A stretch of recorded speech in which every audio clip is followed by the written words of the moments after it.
Hello दोस्तों, आज की क्लास में अपन डिस्कस करेंगे लेटेस्ट वैकेंसी कौन सी आई है। यहाँ पे लेटेस्ट वैकेंसी असिस्टेंट लोगो पाइले है, यानी शॉर्ट फॉर्म में कह सकते हैं ALP. Starting date for apply online and payment of fee, यानी फॉर्म अप्लाई करने की स्टार्टिंग डेट है 20/1/2024 और लास्ट डेट है इसकी for apply online and payment of फी।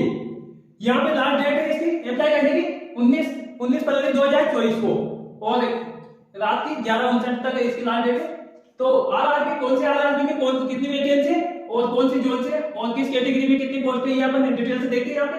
तो आरआरबी अहमदाबाद यानी वेस्टर्न रेलवे। तो यहाँ पे इसकी पोस्ट है 238 टोटल पोस्ट है और एक सर्विसमैन की यहाँ पे चॉइस है। इसी प्रकार आरआरबी अजमेर यानी एनडब्ल्यूआर जोन से यहाँ पे टोटल पोस्ट है 228 और एक सर्विसमैन की यहाँ पे 22 है। इसी प्रकार आरआरबी बेंगलोर से एसडब्ल्यूआर जोन से यहाँ पे 473 पोस्ट है टोटल और एक सर्विसमैन की यहाँ पे 47 पोस्ट देखने को मिलेगी। तो यहाँ पे इसी प्रकार आरआरबी भोपाल से दो जोन से डब्ल्यूसीआर जोन और डब्ल्यूसीआर जोन से यहाँ पे 219 पोस्ट देखने को मिलेगी टोटल और एक सर्विसमैन की यहाँ पे 22 मिलेगी। इसी प्रकार डब्ल्यूआर जोन से यहाँ पे 63 पोस्ट मिलेगी टोटल और यहाँ पे 7 पोस्ट इसकी एक सर्विसमैन की मिलेगी। इसी प्रकार आरआरबी भुवनेश्वर से यानी जोन है ईसीओआर, इससे पोस्ट है टोटल 280 और एक सर्विसमैन की यहाँ पे 28 पोस्ट देखने को मिलेगी। इसी प्रकार आरआरबी बिलासपुर जिसमें दो जोन है सीआई जोन और एसईसीआई जोन। सीआई जोन से यहाँ पे टोटल पोस्ट है 124 और एक सर्विसमैन की यहाँ पे 12 पोस्ट देखने को मिलेगी।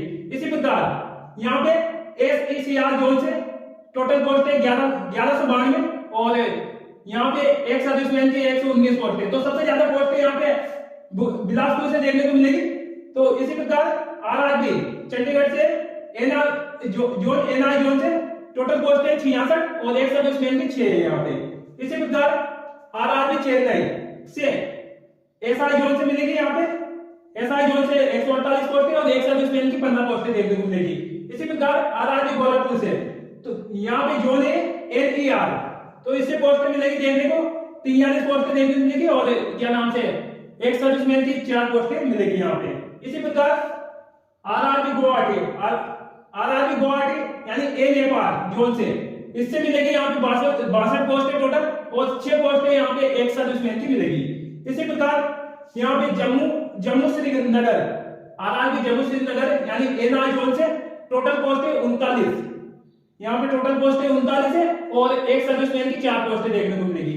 इसी प्रकार आरआरबी कोलकाता यानी जोन है, इसमें दो जोन आते हैं एसईआर जोन और एसईआर जोन। ईआई जोन से टोटल पोस्ट है 254 मिलेगी और एक सर्विसमैन की यहाँ पे 26 पोस्टें देखने को मिलेगी। इसी प्रकार एसईआर जोन से यहाँ पे 91 पोस्टें टोटल मिलेगी और एक सर्विसमैन की 9।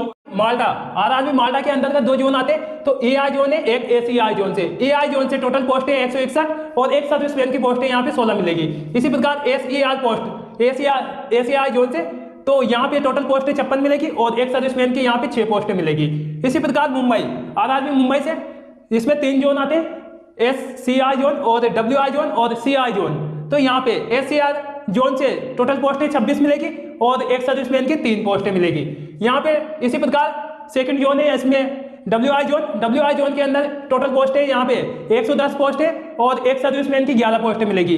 इसी प्रकार तीसरा जोन है इसके अंदर मुंबई के अंतर्गत सीआई जोन, तो इसमें टोटल पोस्ट है 411 पोस्टें मिलेगी और एक सर्विसमैन की 41। तो यहाँ पे अगला है आरआरबी मुजफ्फरपुर, यहाँ पे इसमें जोन आता है ईसीआई जोन से यहाँ पे टोटल पोस्ट है 38 है, यहाँ पे इसके बाद में एक सर्विसमैन की 4 आ जाएगी यहाँ पे। इसी प्रकार आरआरबी पटना से इसके अंतर्गत आता है ईसीआई जोन, उसकी टोटल पोस्ट है 38 और यहाँ पे एक सर्विसमैन की 4 पोस्ट है। इसी प्रकार आरआरबी प्रयागराज इसके अंतर्गत 2 जोन आते हैं एनसीआई जोन और एनआई जोन। एनसीआई जोन के अंतर्गत टोटल पोस्ट है 241 है और एक सर्विसमैन की पोस्ट है यहाँ पे 25 है। इसी प्रकार एनआई जोन से 45 पोस्ट है टोटल और 5 यहाँ पे एक सर्विसमैन की पोस्ट है। इसी प्रकार आरआरबी रांची से जोन इसके अंतर्गत जोन आता है एसीआई जोन, इसमें टोटल पोस्ट है 153 है, एक सर्विसमैन की यहाँ पे 16 पोस्ट है। इसी प्रकार आरआरबी सिकंदराबाद इसमें 2 जोन आते हैं ईसीओआर जोन और एससीआई जोन। ईसीओआर जोन इसके अंतर्गत 199 पोस्टें टोटल मिलेगी और एक सर्विसमैन की 20 पोस्टें देखने को मिलेगी।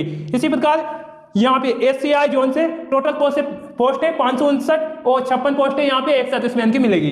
इसी प्रकार सिलीगुड़ी RRB सिलीगुड़ी उसके अंतर्गत आता है ए नेपाल जोन, तो उससे टोटल पोस्टें 67 पोस्टें मिलेगी और एक सर्विसमैन की यहाँ पे 7 पोस्टें मिलेगी। इसी प्रकार RRB तिरुवनंतपुरम के अंतर्गत आता है SI जोन, उससे टोटल पोस्टें मिलेगी 70 और एक सर्विसमैन की पोस्टें यहाँ पे 7 मिलेगी।